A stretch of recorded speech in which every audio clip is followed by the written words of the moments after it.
Comenzamos entonces. En la segunda nos suponerá.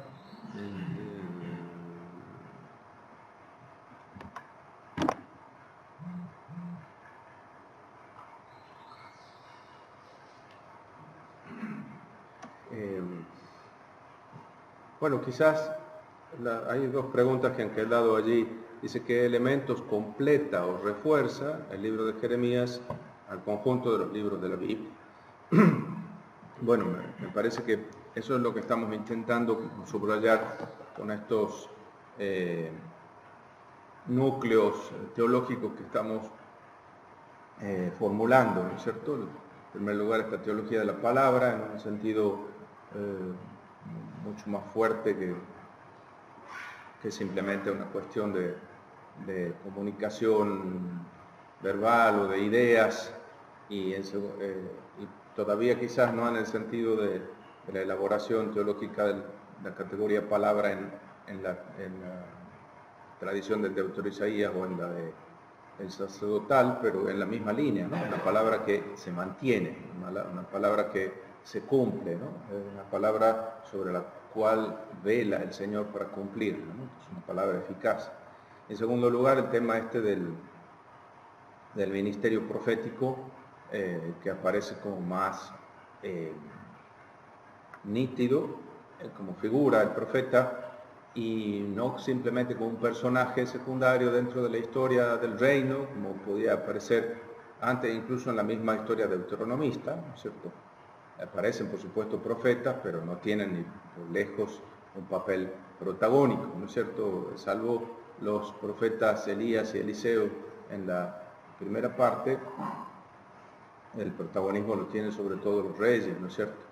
Y sin embargo aquí los profetas aparecen como figuras modélicas, como modelo de la fe de Israel, ¿no es cierto? Y posible núcleo en torno al cual se puede reconstruir la identidad, se puede decir, en las actitudes de un Jeremías o de un Isaías o de un Ezequiel, se pueden ver reflejada una invitación a la comunidad postexílica, ¿no es cierto? En ese sentido dice Jeremías, profeta y sacerdote, ¿en qué medida con su vida asume las actitudes del reino de paz y justicia que anuncia? Bueno, en la medida en que se constituye un servidor fiel del Señor, ¿no es cierto? Y fiel a la palabra de Dios, e incluso aunque vengan degollando, que diría Martín Fierro, ¿no es cierto? Es decir, a pesar de todas las oposiciones y una fidelidad, dentro de estas fidelidades en conflicto que suelen planteársenos a todos, él opta por la fidelidad al Señor, ¿no es cierto? Y como la más real y la más eficaz al final para la misma salvación de su pueblo, ¿no? A veces una actitud como demagógica, de simpatía con el pueblo le podría haber llevado a Jeremías a traicionar su propia vocación, ¿no? Yo creo que aquí lo interesante es recoger este aporte. Fíjense, puede venir, nosotros hemos hablado varias veces de la redacción deuteronómica o deuteronomista del libro de Jeremías, ¿no? Y uno dice, pero no coincide en todo la óptica de Jeremías con la de los deuteronomistas, la historia deuteronomista, ¿no? Empezando, por ejemplo, por esa pregunta que habían hecho ustedes, ¿por qué el profeta Jeremías no es mencionado en la historia deuteronomista, ¿no? Por ejemplo. Porque fíjense allí en esta relectura de la catástrofe y esta búsqueda de responsabilidades, los redactores deuteronomistas han hecho un esfuerzo interesante, por supuesto, pero en medio de toda esa oscuridad casi imperturbable del exilio, han intentado dar una explicación y buscar los responsables, ¿no? Culpando abiertamente a los que llevaron a la catástrofe a la nación, ¿no? Un proceso doloroso, como decíamos, en el que había una necesidad de reconocer las responsabilidades para que no pasase lo mismo después, ¿no? Entonces, los sucesores de los nacionalistas religiosos, entre las familias prominentes de la la comunidad exiliada, ¿no es cierto? Acuérdense que seguramente entre la gente que fue exiliada en Babilonia, junto con Joaquín, había montones de propulsores de este partido pro-egipcio, nacionalista y demás, que precisamente llevó a la catástrofe, ¿no? Ellos también se dispusieron al elaborar una primera historia oficial de Israel, ¿no es cierto?, desde la entrada de Canaán hasta la deportación de la tierra, ¿no? Y eso ya es un acontecimiento relevante, ¿no es cierto?, el poder hacer una relectura completa de la historia, pero el hecho de que también culparan al pueblo y a los reyes y trataran de demostrar, basándose en la historia pasada, cómo sus pecados contra el Señor habían conducido a la catástrofe, es casi un milagro que digamos, a diferencia, por ejemplo, de las dificultades que tienen los pueblos en reconocer los propios errores, ¿no es cierto? Yo no sé hasta qué punto nosotros, por ejemplo, en la Argentina, podemos reconocer los errores que hemos cometido como pueblo a lo largo de nuestra historia, ¿no? Yo creo que esa falta de reconocimiento es la que nos termina llevando a meter la pata en el mismo hoyo todas las veces, ¿no es cierto? Es decir, a volver a cometer los mismos errores. Un pueblo que no recuerda su pasado está condenado a repetirlo, ¿no? Decía uno de los clásicos, ¿no?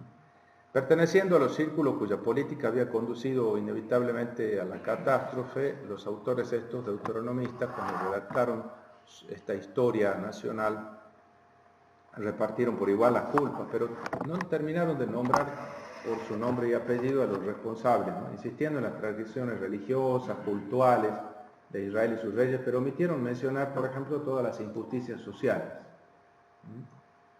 De hecho, no se atrevieron a ver que la culpa tenía mucho que ver con esas desastrosas políticas pro-egipcias que habían seguido, ¿no? Siguieron elogiando la política de rebelión de Ezequías, por ejemplo, que Ezequías queda como el rey piadoso y demás en la historia deuteronomista, ¿verdad? Y porque, claro, luchó contra la idolatría, y sí, pero propulsó una catastrófica política de rebelión contra Asiria, ¿no?, que terminó llevando a la ruina.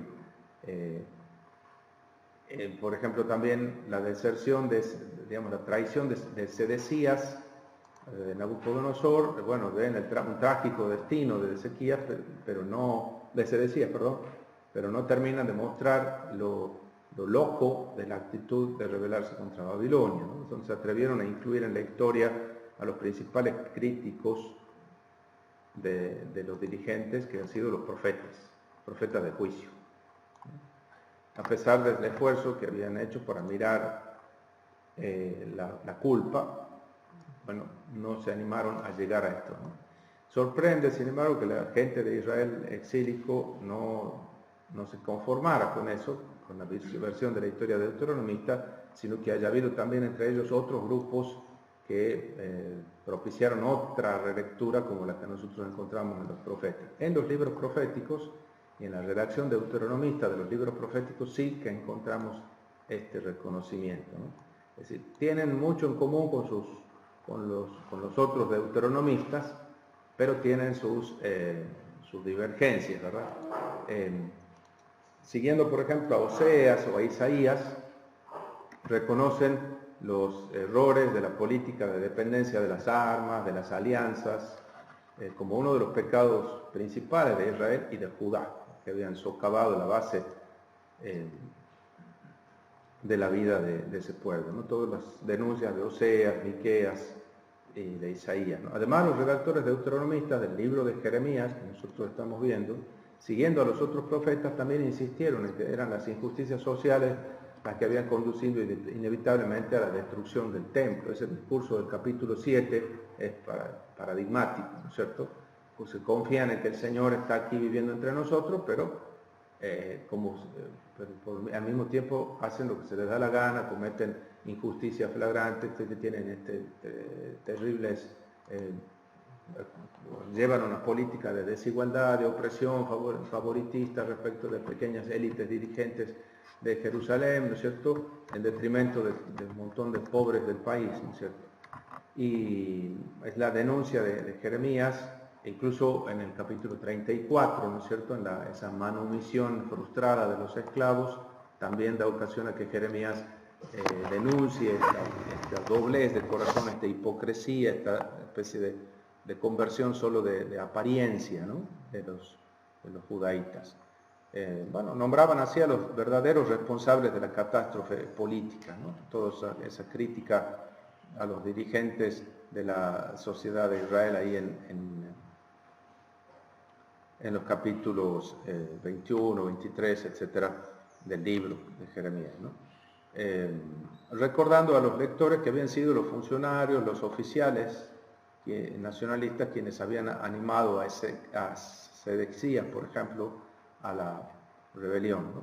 También insistieron en rehabilitar a los adversarios de estos nacionalistas, partido reformista de los safánidas, ¿no? Vinculados con Sofonías, aparecen siempre con buenos colores, digamos, con rasgos positivos en el libro de Jeremías, ¿no? También aquí estaban en juego probablemente intereses personales, porque probablemente esta gente redactora del libro de Jeremías estaba relacionada con este grupo, ¿verdad? Bueno, todos los pecados tenían que ser reconocidos con honestidad. Los principales responsables tenían que ser nombrados con nombre y apellido, ¿no? ¿Por qué? Y porque era importante entonces que estos profetas burlados, despreciados, perseguidos, obtuviesen ahora el reconocimiento necesario de parte de la comunidad, ¿no? Era importante estudiar el legado de estos profetas, reconocerlo, actualizarlo, determinar dónde había estado ese punto de no retorno en la historia política del reino de Judá, ¿no? Dónde se habían desperdiciado las últimas oportunidades que Dios les había ofrecido y por qué la catástrofe se había vuelto inevitable, ¿no? Los redactores de los libros proféticos del exilio, fíjense, llegaron a las mismas conclusiones que los autores deuteronomistas no habían querido escuchar, ¿no? Es decir, cuando el mensaje de los profetas de juicio, de condena, había sido silenciado por la intimidación, por la fuerza, el juicio de Dios se había hecho inevitable. Y la conclusión era clara, entonces, solo si cada uno estaba dispuesto a enfrentarse sin contemplaciones a la acusación radical que los profetas de juicio les habían presentado, solo así, si cada uno estaba dispuesto a romper con los errores y transgresiones anteriores, solo así entonces tenía Israel oportunidad de comenzar de nuevo después del exilio.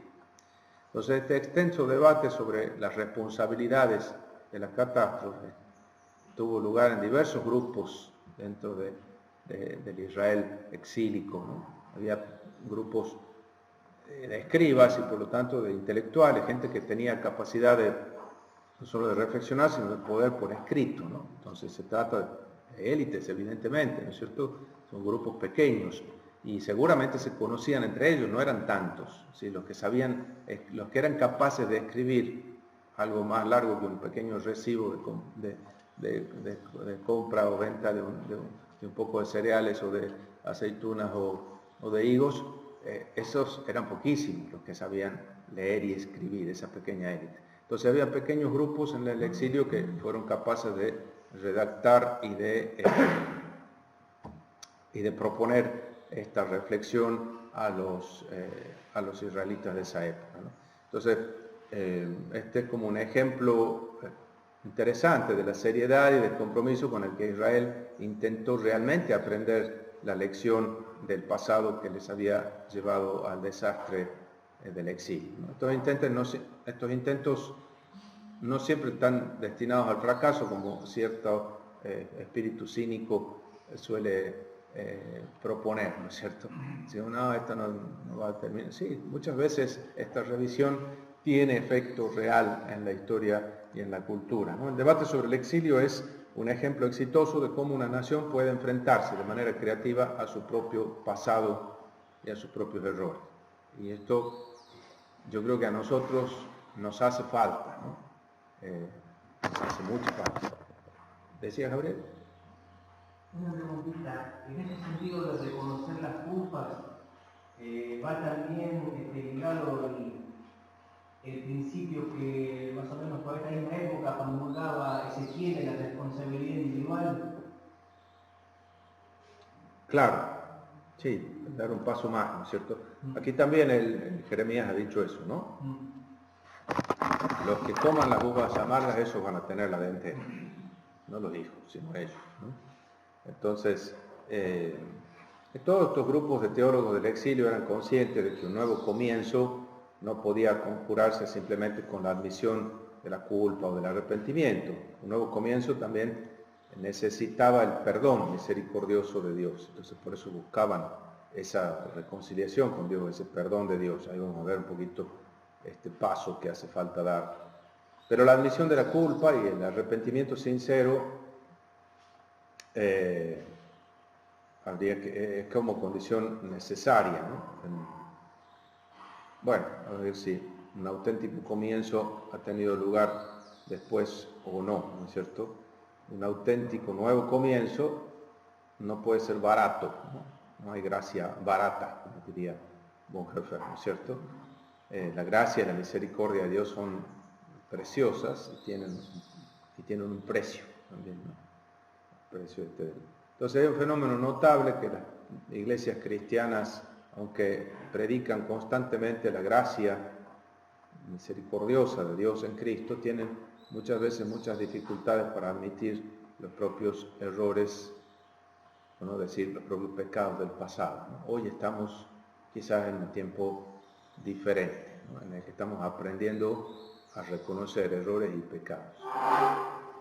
Lo que hace rato recordaba yo, alguna frase de Pablo VI en uno de los documentos de su último periodo, en el que decía que los cambios, cuando no se dan por las buenas, se terminan dando igualmente por las malas, ¿no es cierto? Entonces, que nosotros también aprendamos, ¿no es cierto?, por las buenas, que no necesitemos llegar a la situación a la que hemos llegado para reconocer los errores cometidos, ¿no?, dentro de la iglesia, por ejemplo. Pero en los planos políticos y nacionales también es más grave todavía, ¿no? Tienen esa capacidad. Bueno, muy bien. Si quieren, retomamos un poco la cuestión esta de la palabra profética en la historia. Este sería otro de nuestros temas, como la interpretación profética de la historia y la palabra profética en la historia. Jeremías, instituido mediador, recibe la misión de anunciar y de realizar la palabra del Señor. Hay una serie de verbos más o menos reproducida en distintos puntos del libro que subrayan la fuerza que tiene esta palabra, a veces de amenaza, a veces de bendición, ¿no? Estos 6 verbos que aparecían allá al principio, ¿no? Demoler, destruir, arrancar, ¿no? Y después plantar, reconstruir, ¿no? 1:10, ¿no? Es arrancar, derribar, destruir, arrasar, edificar, plantar. Eso aparece en 18, 7 al 10, en 24, 5 al 7, varios lugares del libro, ¿no? La fórmula esta que entonces arrancar, derribar, destruir, arrasar, edificar, plantar,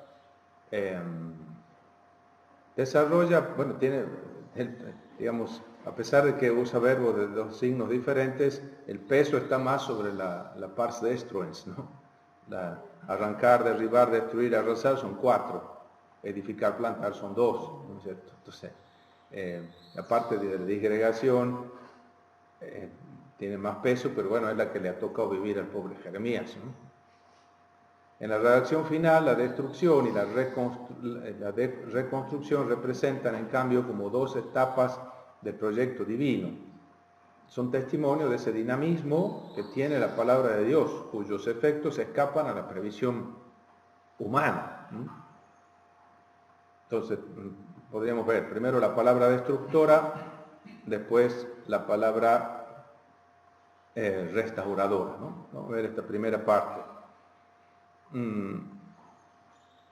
Jeremías, dice, fue constituido por Dios como profeta para arrancar y derribar, exterminar y demoler.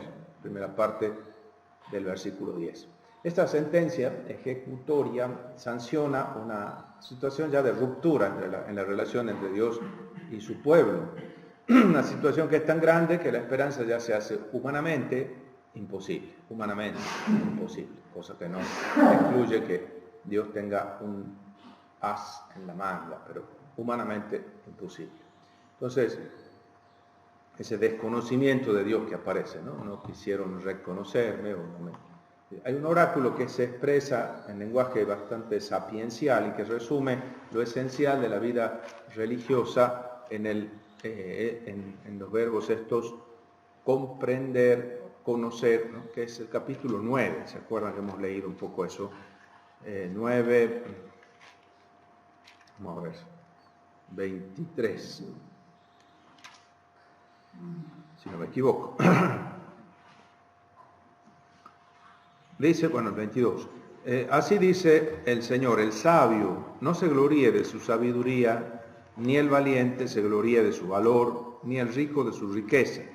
El que quiera gloriarse, que se gloríe en cambio en esto, en comprenderme y conocerme, porque yo, el Señor, actúo con fidelidad, con derecho y con justicia en la tierra, porque esto es lo que me agrada. Oráculo del Señor. Esto aparece después en Corintios, ¿no? Que se gloría en el Señor, etc. Pero entonces, comprenderme y conocerme, comprender al Señor, conocer al Señor que obra con lealtad, con derecho, con justicia, ¿no? El Señor que se actúa con fidelidad, con derecho y con justicia, ¿no? En la línea de Oseas, en lo que decía Oseas también, se remonta a los principios mismos de la alianza mosaica. ¿En qué consiste la verdadera religiosidad? ¿Cierto? En conocer. Pero Jeremías se ve obligado a admitir una realidad muy diferente. El pueblo es un pueblo necio, como un niño que no razona, que no reflexiona, ¿no? Necio, ¿no? Necio, que no conoce, no reconoce, ¿no? 4, ¿dónde está? 22. Qué necio es mi pueblo, no me han reconocido. Son hijos insensatos, incapaces de comprender, hábiles para lo malo, pero no saben hacer el bien. Esta constatación, esta acusación puede expresarse en varios términos. Por ejemplo, también se expresa en los términos del abandono de Dios, del olvido de Dios. Está en la raíz de todas las quejas que el texto enuncia, tanto en el ámbito cultural como en el ámbito social, en el ámbito cultural litúrgico como en el ámbito social. Por ejemplo, ahí al comienzo, ya en 1.16, aparecía esta... yo dictaré mis sentencias contra sus habitantes a causa de todas sus maldades, porque me abandonaron. Quemaron incienso a otros dioses y se postraron ante cosas fabricadas por sus propias manos. Postrarse ante cosas fabricadas por las propias manos. Son ídolos, dioses hechos por manos humanas a los que uno adora, pero hay un montón de otras cosas hoy hechas por las propias manos, es decir, de industria humana, producto de nuestra habilidad, a las que nosotros también le sacrificamos muchas cosas y a veces las ponemos en el sitio que solo Dios debería ocupar, ¿no? Entonces, aquí tienen múltiples posibilidades de actualización un texto como este. Los dioses extranjeros que han sido elegidos en lugar del Señor no ofrecen, sin embargo, un apoyo sólido, una seguridad real, ¿no? Así dice el Señor: ¿qué me vieron de malo los padres de ustedes para alejarse de mí de esta manera y ponerse a seguir dioses vanos hasta convertirse ellos mismos en vanidad? Ya no se preguntan, ¿dónde está el Señor que nos ha hecho subir del país de Egipto? ¿No? Se han olvidado de Él, han seguido a otros. Tampoco las organizaciones sociales sostenidas por estos dioses, ¿no? En 2.18. Y ahora, ¿por qué vas a Egipto a beber las aguas del Nilo? ¿Por qué vas a Asiria a beber las aguas del Éufrates?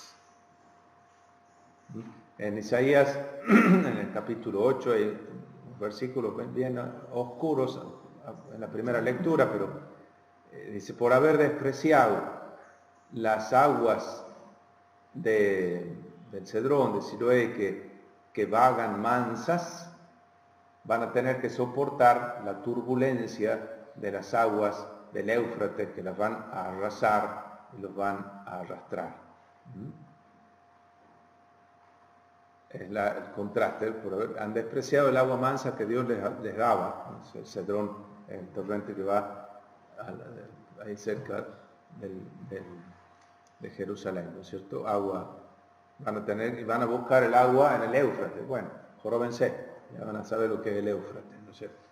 Es decir, los va a terminar arrollando, arrastrando la correntada, ¿no? Aquí también, ¿no es cierto? ¿Por qué van a buscar agua en el Nilo y en el Éufrates? 19. Tendrán escarmiento en su propia maldad, y sus mismas traiciones te castigarán. Reconoce qué malo y qué amargo es haber abandonado y no haber respetado al Señor tu Dios, oráculo del Señor Todopoderoso. Entonces, esas organizaciones estatales, esas potencias construidas, legitimadas por estas divinidades, ¿no es cierto? Entonces, el capítulo 13, también en el, no me acuerdo qué versículo es, 20 creo que. Levanten la vista y miren a los que vienen del norte. ¿Dónde está la grey que se te había confiado? ¿El rebaño del que te gloriabas? ¿Qué dirás cuando te impongan como jefes a quienes tú trataste como amantes? ¿No sufrirás dolores como una mujer que da a luz? Y si te preguntas, ¿por qué me está sucediendo todo esto? Por tus muchas culpas. Te han levantado el vestido y te han violado. ¿Puede un etíope cambiar de color de su piel, un leopardo sus manchas? Y ustedes están acostumbrados al mal, ¿podrán aprender a hacer el bien? Resignado el pobre profeta a que esto no tiene cambio casi, ¿no? Se dejan llevar por la codicia, por sus propios intereses, por la mentira, por la calumnia. Y el derecho es permanentemente violado. Eso dice. Entonces ven cómo esta situación de injusticia es la que aparece como una de las causas primeras. Como una jaula está llena de pájaros, así sus casas están llenas de fraudes. Así se han hecho poderosos y ricos, prósperos y acaudalados. Han cometido los peores delitos. No han juzgado justamente. No han hecho valer la causa del huérfano, ni han garantizado el derecho del pobre. ¿Y de esto no les voy a pedir cuentas? Oráculo del Señor. ¿No voy a tomar represalia de semejante nación? Algo horrible y espantoso ocurre en el país. Bueno, este es 5:27 y siguiente, ¿no es cierto? Entonces, ¿creen que no les voy a pedir cuentas? ¿Creen que soy como ustedes, como los jueces de ustedes?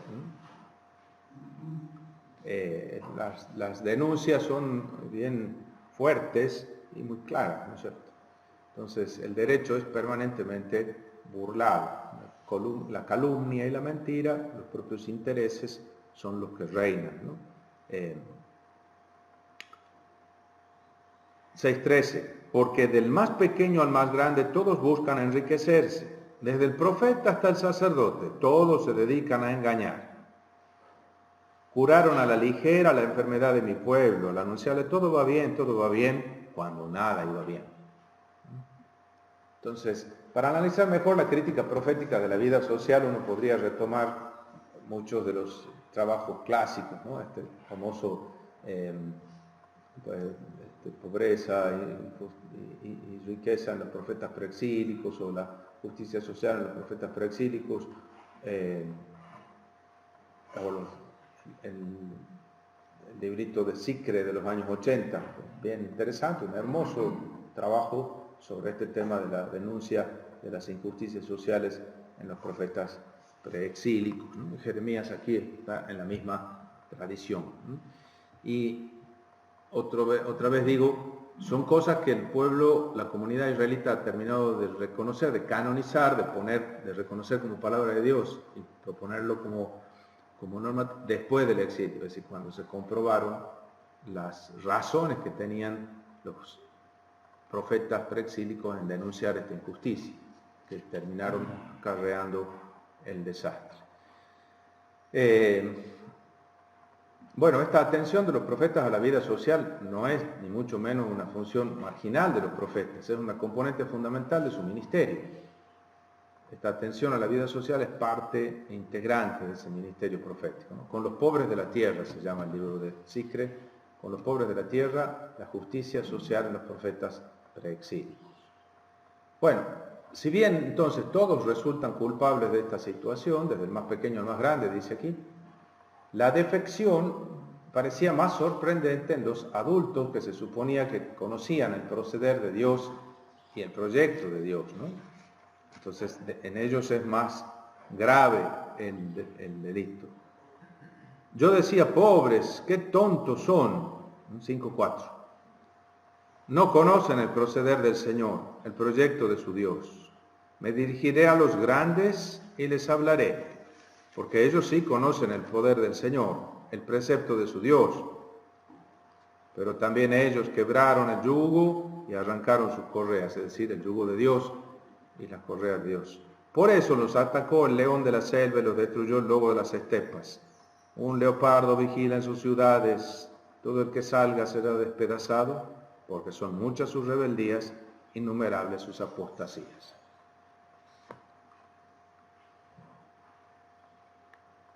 Bueno, entonces, los grandes no solo adultos, sino los grandes, es decir, los que detentan más poder en el pueblo, deberían ser supuestamente los que mejor conocieran el derecho, la justicia y la voluntad de Dios, ¿no? Pero no, tampoco ellos, ¿no? Entonces la lista de los acusados las listas, digamos, que hay varias, son más numerosas y más minuciosas que en cualquier otro libro profético, ¿no? Si uno va siguiendo aquí el texto, se da con eso, ¿no? Por 4:9, por poner solo un ejemplo aquí, dice, aquel día sucederá, oráculo del Señor, que el rey, los príncipes, los sacerdotes, los profetas, ¿no? El rey y los príncipes quedarán descorazonados, los sacerdotes desolados, los profetas horrorizados, ¿no? Capítulo 4, versículo 9. En 8:1, sacarán de sus sepulcros los huesos de los reyes de Judá, los huesos de sus príncipes, los huesos de los sacerdotes, los huesos de los profetas, los huesos de los habitantes de Jerusalén, y los desparramarán ante el sol y la luna y ante todo el ejército celestial, ¿no? A quien ellos amaron y sirvieron, a quien ellos siguieron y consultaron y adoraron, ¿no? Son adoradores de los astros, ahí van a quedar sus huesos para que continúen adorando a los astros después de muertos, ¿no? Bueno, queda la impresión de un abandono generalizado de Yahvé, ¿no? Pero los más responsables son los reyes, los ministros, los príncipes, los sacerdotes, los profetas, a quienes se apunta con mayor frecuencia en las denuncias, ¿no?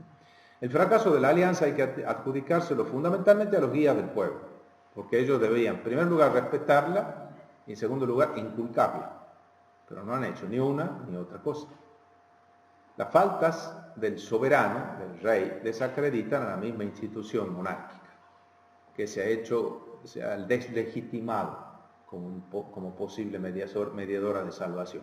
Ya se ha comprobado que no sirve, ¿no es cierto? Entonces, el pensamiento del profeta ha ido evolucionando en este punto, porque las diversas relecturas que han preparado a la comunidad judía para vivir ahora sin monarquía, que es lo que les va a tocar desde el exilio en adelante. Nunca más volverán a constituir un Estado y una monarquía.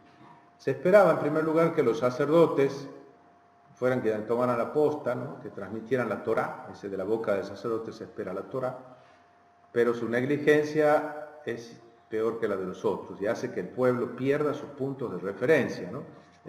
Aquí en 2:8 hemos visto también, ¿no es cierto? O en 8:9, vean que estamos en el 8. ¿Cómo pueden decir somos sabios, tenemos con nosotros la ley del Señor, si la pluma mentirosa de los escribas la ha tergiversado? Los sabios están confundidos, consternados y atrapados. Despreciaron la palabra del Señor. ¿Qué clase de sabiduría tienen? ese es 8, ¿no es cierto?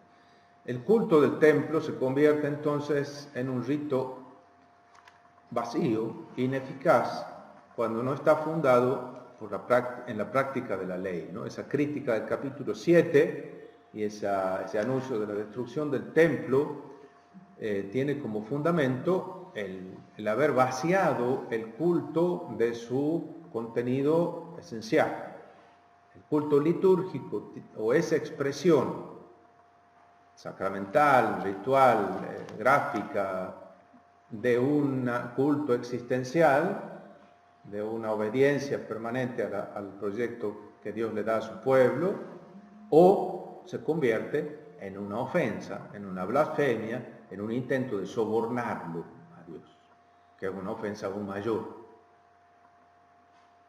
Ir a rendir culto litúrgico al templo, cuando no se rinde culto existencial, no solo no es un acto de culto, sino que es una blasfemia, un intento de sobornarlo a Dios, de manipular la divinidad, de torcerle el brazo a Dios. Por eso dice, han convertido mi casa de oración en una cueva, una guarida, un refugio de bandidos. En cuanto a los profetas, también le da con un caño a los profetas, porque transmiten palabras mentirosas. La polémica con los falsos profetas, por supuesto, aquí podría uno extenderse más. El fracaso entonces de las instituciones y la generalización del mal hace que Jeremías vea como muy improbable un retorno a Dios, una conversión, y por lo tanto muy improbable la salvación del desastre total que se avecina. Esto lleva a eso que decían ustedes de ese pesimismo antropológico, ¿no? Jeremías ha constatado, quizás mejor que sus predecesores, la profundidad con la que ha enraizado el pecado en el hombre. El libro conserva fórmulas que muestran efectivamente esa visión pesimista, ¿verdad? Dice en 2:21-22, esto que hemos leído hace un momento, ¿no es cierto? Lo leemos de nuevo en esta tónica,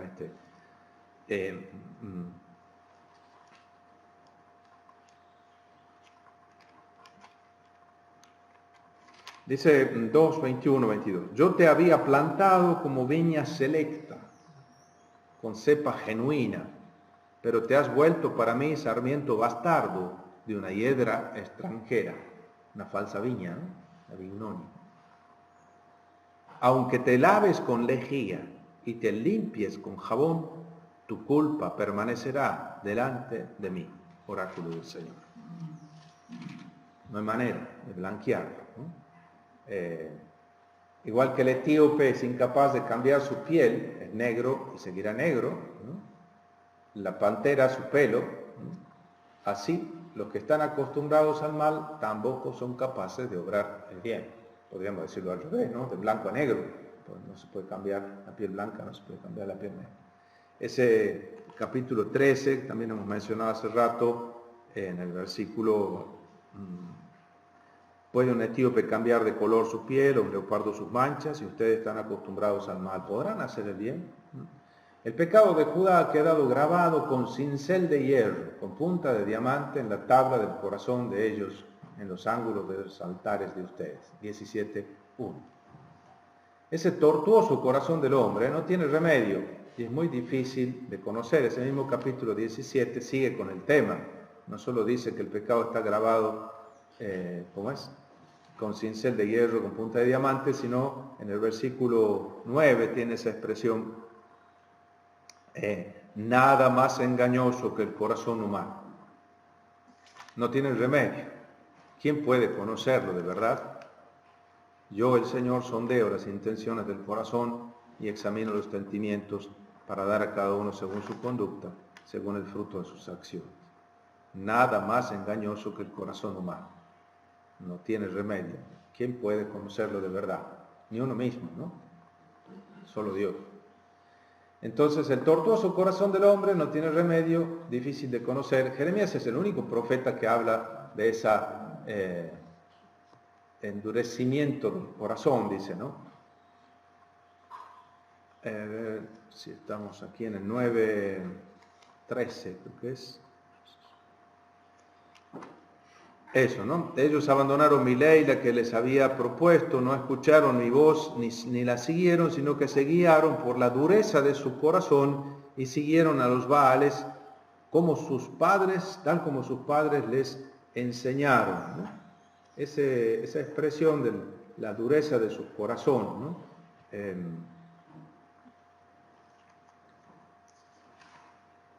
Que se aparece también en 9:13, 13:10, 9:13, 13:10.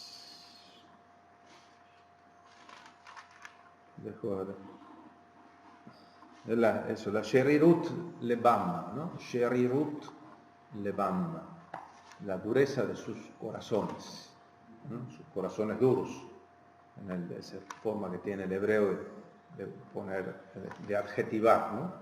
También se habla del corazón malo, en 3:17, ¿no? Corazón duro, corazón malo. Entonces, ese pecado parece morar en el corazón del hombre, no puede ser arrancado de allí. Yahvé podía acordarse del amor de su pueblo en tiempo del noviazgo, pero la alianza está rota, ¿no? En 2:2:3 dice, precioso, ¿no es cierto? La expresión de eso de dos. Recuerdo el cariño de tu juventud, tu amor de recién casada, cuando me seguías por el desierto en tierra sin cultivar. Israel estaba consagrado al Señor como el primer fruto de su cosecha. Como el primer fruto de su cosecha. Pero la alianza está rota. Aunque con términos diversos, Jeremías prolonga aquí el mismo pensamiento de Oseas. Es en el capítulo 2, ¿no? Con la imagen matrimonial más fuerte en Oseas, ¿no es cierto? Pleiten con su madre, sí, pleiten, porque ella ya no es mi mujer, ni yo soy su marido. La cosa está rota, ¿no? Abandonando a Dios, que fuente de vida, el pueblo pecador compromete incluso el equilibrio hasta de la creación, ¿no? Eso que se señalaba en 5:25, como el comportamiento, sus culpas han trastornado este orden, sus pecados han ahuyentado el bienestar, ¿no? Porque fíjense, interesante eso de, este pueblo tiene un corazón empedernido y rebelde, se rebela y se va. No piensan, debemos respetar al Señor nuestro Dios, que a su tiempo nos da las lluvias tempranas y las lluvias tardías, nos garantiza las semanas justas para la cosecha. Las culpas de ellos han trastornado este orden, sus pecados han ahuyentado el bienestar, porque en mi pueblo hay malvados que están al acecho, agazapados como cazadores, colocan trampas y capturan personas, no pajaritos, sino personas. El comportamiento desviado termina trastornando el orden de la creación. Fuerte, ¿no? Fíjense que esa vinculación entre orden social y orden cósmico que nosotros estamos descubriendo ahora, qué sé yo, una Laudato Si, que dicen una encíclica verde, dice el Papa, no, una encíclica social, ¿no es cierto? Claro, orden social y orden cósmico, ¿no? Y esto estaba clarísimo en el hombre de la Biblia, ¿no? Bueno, si es el Señor quien manda la lluvia, no hay que sorprenderse de que los pecados tengan también este efecto, frenan las lluvias tempranas y las lluvias tardías. La tierra queda devastada y los animales perecen. El momento entonces de arrancar y de destruir parece haber llegado. Babilonia es el instrumento que ha elegido el Señor en este momento para ejecutar la sentencia que tiene dictada sobre su pueblo. La invasión del norte se describe a veces en términos que parecen superar el marco de la historia, ¿no? Por eso después ha sido como más fácil la elaboración simbólica de estas entidades históricas como son Babilonia, Asiria, Egipto. Y esta elaboración simbólica que termina después en la simbólica apocalíptica, ¿no? Pero es que realmente son tan elocuentes las imágenes aquí. Por ejemplo, la devastación del país en 4:23, miro a la tierra vacío y caos, tohu wabohu, ¿no? Al cielo y no hay rastro de luz. Como consecuencia del comportamiento malo, de la injusticia, el trastorno del cosmos, ¿no? Pero aquí se ve, miro a la tierra vacío y caos, al cielo y no hay rastro de luz. Miro a las montañas, tiemblan, a las colinas, se estremece. Miro y no hay ningún hombre y las aves del cielo han volado. Miro la tierra, es un desierto. Todas sus ciudades destruidas ante la ira ardiente del Señor. Parece como una cuestión desoladora, ¿no es cierto? Pero una imagen así como o de ciencia ficción, diríamos, ¿no? O apocalíptica, como les suelen llamar a esas películas también apocalípticas, curiosamente, ¿no? Esta decadencia total puede transformarse, sin embargo, en una oportunidad, en una chance. Si el Señor decide recrear, ¿no? Se vuelve al caos, a la tohu wabohu, pero bueno, el Señor sigue estando ahí. Quizás Él pueda hacer todavía algo con este desastre. Esa es la nueva oportunidad. Para estudiar el tema del pecado en el libro de Jeremías, uno podría considerar, por ejemplo, ese binomio iniquidad, error, que se presenta muchas veces en el libro, ¿no? Los términos para pecado son varios, ¿no?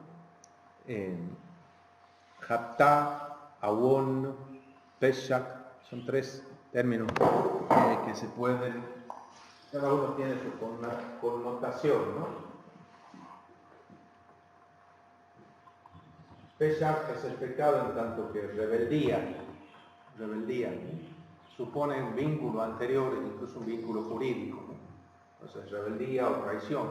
Si hay un tratado de vasallaje entre un soberano y un rey vasallo, y el vasallo se va con otro, o combate con otro rey en contra de su soberano, eso es una pesha. O sea, si un hijo no obedece a su padre, hay un vínculo previo fortísimo, eso es pesha, rebeldía, rebelión, traición. El pecado también es hatá, ¿no? Hatá es el pecado en cuanto error, una pifia, ¿no?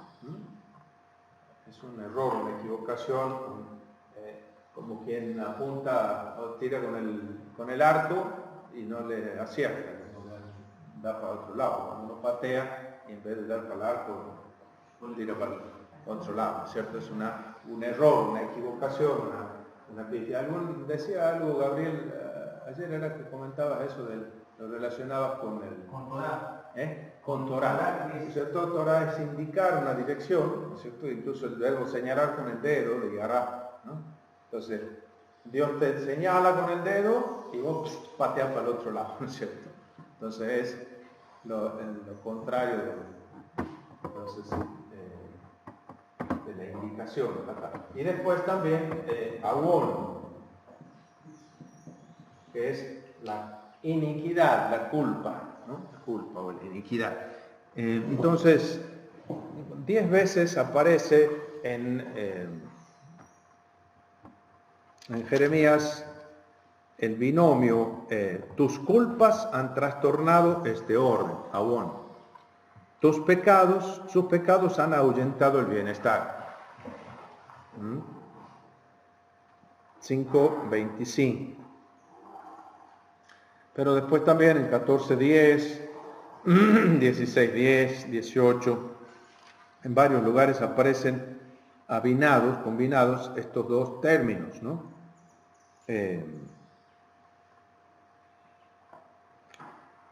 Sí. Awonotehem hitu elle we haptotehem ma'anu atof nihem. Entonces,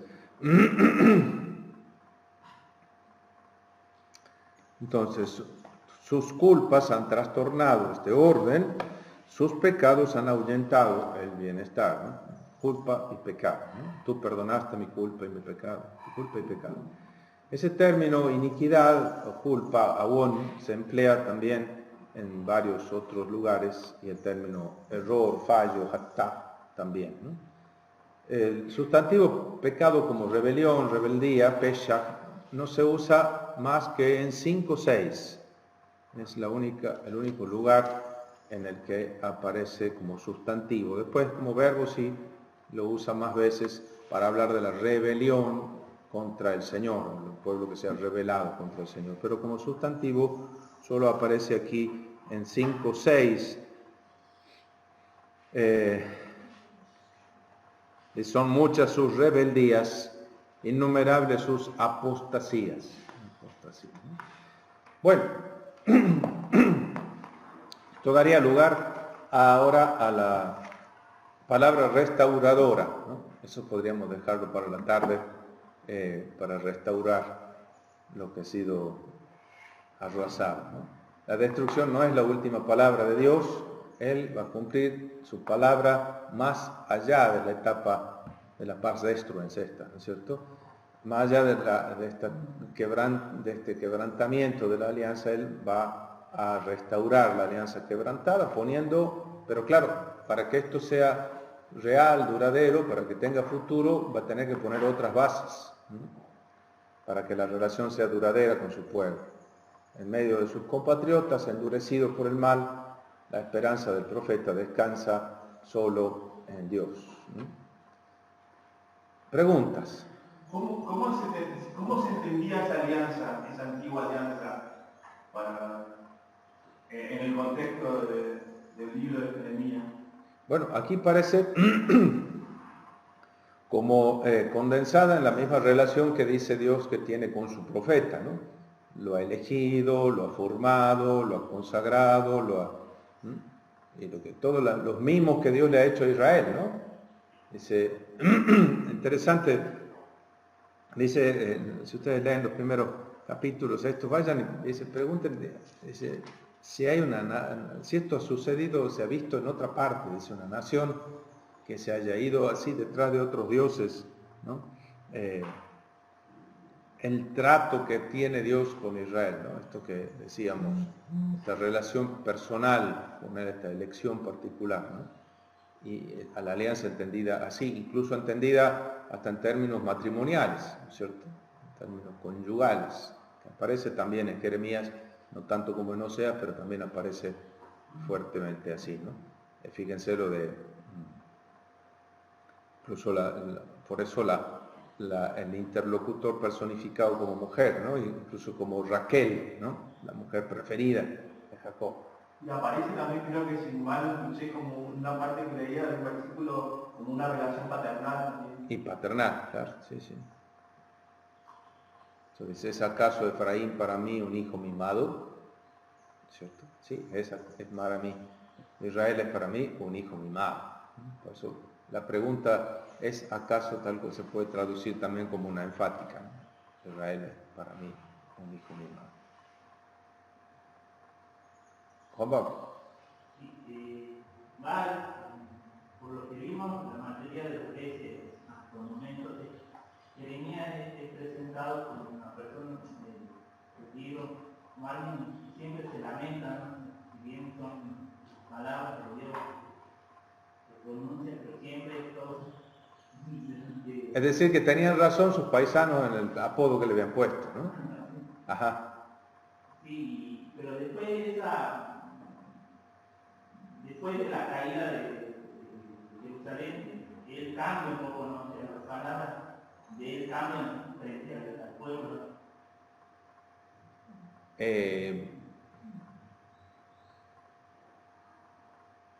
Bueno, sí, hablando de las palabras de restauración o el libro de la consolación, ¿no? Él nunca pierde la esperanza en el Dios que es capaz de sacar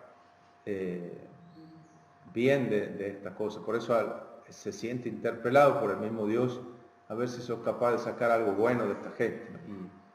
Y él sabe que su Dios es capaz. pero no librándolos del exilio, sino librándolos a través del exilio, ¿no? Es decir, sin esquivar las consecuencias de las propias acciones, ¿no? No te exime del resultado de tus propios actos, sino que incluso es capaz de ir más allá. Pero vamos a ver cómo tiene toda la apariencia de un nuevo comienzo, ¿no? En el caso de Isaías nosotros lo vemos como una nueva creación incluso, ¿no? Hay una pregunta en el caso. ¿Sí? ¿Qué dice? ¿Se puede decir que Dios le da a beber al pueblo de su propia medicina como una manera de ver si reaccionan y se dan cuenta que en realidad es un veneno? Sí, en realidad aquí está en juego esta cuestión también como muy complicada, pero clave, sobre todo en la tradición sapiencial, ¿no? Fíjense que hemos aludido a eso, ¿no? Los alemanes hablan del Tun ergehen Zusammenhang, ¿no? Es decir, el vínculo, el nexo entre el obrar y sus consecuencias, ¿no? Y entonces, este castigo es un castigo externo que Dios impone porque es un viejo malo que no nos deja hacer las cosas que a nosotros nos gustan hacer, o ese castigo en realidad es intrínseco al pecado, es decir, es la consecuencia de nuestra propia culpa, es decir, a ello nos lleva. Has elegido eso y bueno, has elegido eso. Entonces, los estudiosos, ahí también en el diccionario teológico manual del Antiguo Testamento encuentran el término justicia y mishpat, tzedakah. Uno lo hace, creo que es Klaus Koch, que es un gran estudioso de este tema, tiene varios artículos. Él habla, existe en la Biblia un dogma sobre la retribución, dicen, y después trabaja sobre este tema, ¿no? Esta justicia retributiva o esta teología de la retribución, etcétera, si eso cómo funciona en la Biblia, ¿no? Y él dice, en realidad, más bien parece como que uno vive en el actuar humano crea, dice, en torno así como una esfera de la acción que crea su propio destino, dice, ¿no? Una expresión alemana más difícil de traducir. Es decir, la propia acción va como produciendo, dice, algo que es como, lo rodea como su propiedad, es algo propio de uno, ¿cierto? Que va produciendo sus propias acciones, ¿no? Como que la persona se va construyendo por sus propias decisiones y hay entonces uno padece las consecuencias de sus propias acciones equivocadas o disfruta de los frutos de las acciones correctas, ¿no es cierto? Es decir, no es que Dios venga a intervenir externamente a pegar. Entonces uno dice, pero entonces hace falta la existencia de Dios para esto, si eso. Bueno, porque Dios es el garante de ese orden, ese mishpat, ese orden en el que uno se mueve, hace que como efecto mariposa, digamos, las cosas que se hacen en un punto tienen repercusión en el otro, porque hay un orden que nos conecta a unos con otros, ¿no? Otro alemán, un egiptólogo llamado Ian Assmann, habla de la justicia conectiva, dice, ¿no es cierto?, dentro de una comunidad y eso, ¿no? Pero para hablar de esto, ¿no es cierto?, de las consecuencias de las propias acciones, efectivamente, el castigo es el resultado en realidad del propio veneno. Es decir, si uno ha tomado de más, y bueno, al día siguiente tendrá que soportar la resaca. Eso es castigo divino, no, esto es estupidez, ¿no es cierto? No, castigo divino, ¿no es cierto? También castigo divino. ¿Por qué? Y porque tu organismo está hecho de tal manera que si te propasas en un punto vas a tener consecuencias negativas. Es decir, el orden de tu organismo funciona así. Vos, conociendo ese orden, tienes que respetarlo. Si no lo respetáis, bueno, aguantalo. Es un poco esa la idea. Muy bien. Nos vemos a la tarde para restaurar lo destruido.